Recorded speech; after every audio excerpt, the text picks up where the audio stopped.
So today I have my updated brow routine for you. This has been requested more so lately since I've gone a little bit thinner with my brows, and it's something that's kind of always been requested though, even with the thicker brows. But honestly, when I did the thicker brows, I did less with them. I just kept them more natural because I was afraid of adding too much colour because they were so thick and you didn't want them that like prominent on the face when they're already taking up so much space. So now that they're thinner, I suppose I am going a little bit stronger with the definition and all that, because obviously there's a little bit less there, so it's a little bit safer. So I'm going to just show you how I kind of groom and do my brows with like 3 different ways. So first, when I have like next to no makeup on or no makeup on, then when I have a little bit of makeup on, and then when I've the more full face on, and then I'll just show you my kind of favourite brow products at the end of the video. So when I'm going makeup free, I just add some conditioner to my lips like all the time. I make sure I add a moisturiser with an SPF, and I curl my lashes. And then the other thing I do is just brush through my brow hairs. This is just in case I wake up in the morning and they're like kind of doing their own thing. So I'll just get a spoolie or an old mascara wand and brush them up and then over to the side. Sometimes though I'll add some gel, especially if I have a little bit more makeup on, and I'll do the same here where you just brush every single hair up first, and then whatever's sticking up at the top you just brush over to the side. Then next, when I'm wearing a little bit more makeup, I maybe want to add a little bit more definition. So I'll start off with my spoolie again and brush all the hairs up. I leave them up though, so this shows off any gaps and it shows me my baseline. Then I'll go into a brow powder or even just a normal eyeshadow powder in a colour I like, and use an angled brush. This one is from Zoeva. It's just a lovely brush. It's kind of like the 266 by MAC. And then I work on the baseline first. So that's my most important thing. I like the baseline to be quite strong, and then the top to be a bit more natural here. So I make sure the baseline is done, run a little bit of powder up through the brows in an upward motion, and then work on the tail. And then once that much is done, I'll go into a lighter powder, not all the time, but if I have it I will, and I'll brush this through the rest of the brows just to, I suppose, make them a little bit more significant. And then if I do need to clean up, because sometimes powder can just kind of go wherever it wants to go, I'll use a little bit of concealer, but I don't do this to like make the shape stand out more. It's literally just to clean up. So I'll use a concealer in my colour rather than a lighter colour, and just go around the outside of the brow to clean up and take away any bits of powder that might have kind of gone a little bit xiaoways. And then I do like to brush through the hairs again once the powder is on with my spoolie, just to kind of break up the product a little bit, and then go into my brow wax or use a brow gel again and keep the hairs in place once more by brushing them up and over.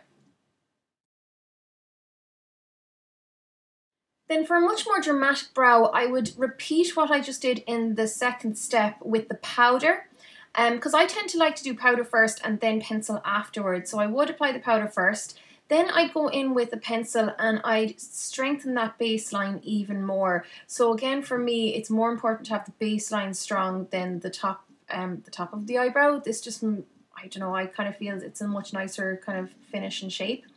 Then I will strengthen the tail, and I like this to be strong but really tapered at the very end. And then if I want to thicken it up at the top, I'll brush the hairs down with a spoolie so I can see where the hairs start, and I'll draw some pencil in there, but I won't draw the pencil above where the hairs grow. And then I'll also, you know, strengthen out my arch as well. And one thing that's important to note is like most eyebrows aren't identical. Like, you have to remember that funny thing that eyebrows are meant to be sisters, not twins, and mine are certainly not very similar. I have a lazy brow and one is higher than the other, so don't get too bogged down in symmetry. As long as they looked fairly decent, that's all you have to worry about. So that's pretty much it. So in terms of my favourite products to use, what I would use like, you know, for my more natural look would be just a spoolie. Sometimes I'll just get an old mascara wand and clean it off. I have a few of them like in a drawer, or I'll use a disposable mascara wand like this. Then for the actual like brow gels I use, my favourite are the Catrice ones. I have a couple of MAC ones as well, but I use the Catrice more often because I suppose I can replenish them much more often because they're much less expensive. So this one here by Catrice, their Lash Brow Designer gel here is really fab. You can see there it's got a really interesting brush. So it has like a toothbrush kind of bristle or head there, and then when you twist it, it's more of a spoolie, so it's really good for shaping and defining. And it's very inexpensive, like about £3 or £2. Then I also like their eyebrow filler gel, which is just a tinted one. So it's just if I feel like the eyebrows are a little bit ashy, or if maybe I got a bit of powder or something on them and you want to just take away the ashiness, that's great. And this just has a regular like kind of mascara wand or spoolie kind of wand, so that's handy, and again very inexpensive. In regards to the kind of pencils I like to use, the one I used in this demo was from Catrice as well. So I really like the Catrice stuff for their brow stuff. These pencils, I use these ones when I have darker hair, so I don't really use them as much anymore. It's the Brown Eyed Peas one. The reason I like the pencil is because it has a spoolie on one end, so you can just kind of flip them, you know, flip it around and give it a brush without having to use a separate one. The one I'm using at the moment is the lighter colour, which is the Dating Ashton one, which is just a slightly more ashy medium tone brown. And you can see I've used that a lot.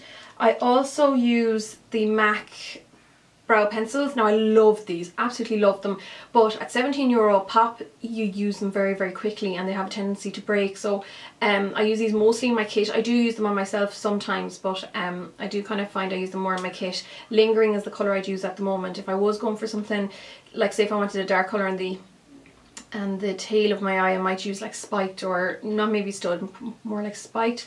Strut is another colour I love if you have more red hair, because obviously it's nice to play around with the eyebrows and make them a little bit warm if you have a lot of warmth going on in your hair. The Rimmel eyebrow pencil is one that I used to use constantly. I just don't have any at the moment because, like this Max Factor one, it has a little thing on the lid, so you can use that for your brows, but not the most hygienic thing since it's on the outside of the lid. Then for powders, the one I used today in the demo is this guy here by Smashbox. It's not a bad one by any means. I did show this already in a video though, and I was kind of disappointed that it wasn't more kind of red based, because it's the Auburn one and it's just quite an ashy colour. But it is lovely on the brows, like it does what it's supposed to do, and that wax is handy because with this wax I don't need to use a gel, so this works the same way. Now some people use the wax first and then use that to adhere the powder to, for the powder to adhere to, but I actually use it afterwards just to set the brows, so it's up to yourselves. Now a lot of people have been asking me about my more red colour brow recently in some videos, and it's this colour here. This is the Vivo Ultimate Brow and Eye Kit. Now Vivo is a brand I only ever came across in Tesco's in my city here in Galway, but it's not here anymore, so I don't know if other Tesco's maybe have it, but I don't know where else you can get Vivo makeup. But that brown colour is, or like the reddy brown colour, is brilliant for anyone with fakely dyed brown hair, or even anyone with real like bright red hair. I keep saying brown, red hair. And then these other, it's actually a great palette. It's a great mix. That would be kind of like Omega from MAC, so it's great for blondes. And then you've got a darker colour, but it's good because it's quite a neutral colour, so that's brilliant. And it does come with a brow gel. Oopsie. It does come with a brow gel, so that's handy as well. I love these things that have a few bits in one. And quickly, the last few bits, when I had my hair quite dark, I was using this. It's very dark now. It's like one step down from black pretty much. It's the Eyebrow Cake from Illamasqua. What's the name of the colour? Lava, I think. Jesus, it's nearly gone. But it's just a very, very dark colour. Now the only time I'd really use this is on, say, a client with very, very dark hair, or just on my tail at the moment because it is a bit too dark for me, but I love the consistency of it. Then again, this Catrice eyebrow set is brilliant. You have very ashy tones, and I do like the ashy tones for most people's brows. Underneath, I'm just trying to get this out, it comes with a little spoolie and a little tweezers, which is just handy like in a pinch, say if you're stuck, and it has the mirror on top, so that's great. And again, so inexpensive because it's Catrice. And then this brow kit by Sleek is one I use a lot. So this is their just brow kit, and it's the light brown, because I actually love this shade of brown, which is the more kind of gel, and this is the powder, but they actually are dark enough for my own brows, because having dark hair, like in dark eyebrows, I find if I put a very dark powder through them, it gets way darker. So by putting more of a medium colour through it, or a lighter colour, it just balances it out or whatever. So that's why I tend to go for slightly lighter colours. And that's that. Oh, there's actually one more product I wanted to show you, if I can find it. Yes, this is the last one I wanted to show you, and this is actually great. It's the Archery Brow Tint and Precision Shaping Pencil by Soap and Glory. So this has a tiny little what would I call it, a marker kind of thing on the side, but see how gentle the payoff is. It's very, very subtle, which is great for drawing in little hairs. So it's brilliant if you want a very subtly defined brow and to make it look very, very natural. And then you have the normal brow pencil on the other side. So this is actually a great little one. I was so impressed with this, and another girl in work I know who has it absolutely loves it as well. So that's brilliant. I think it was maybe around the €10 mark, but well worth it. It's a lovely little pencil. So that is my updated brow routine and kind of favourite products at the moment. I hope this was helpful. There will be a full list of products on the blog as usual and probably down below, and I'll chat to you all really soon. So long, guys.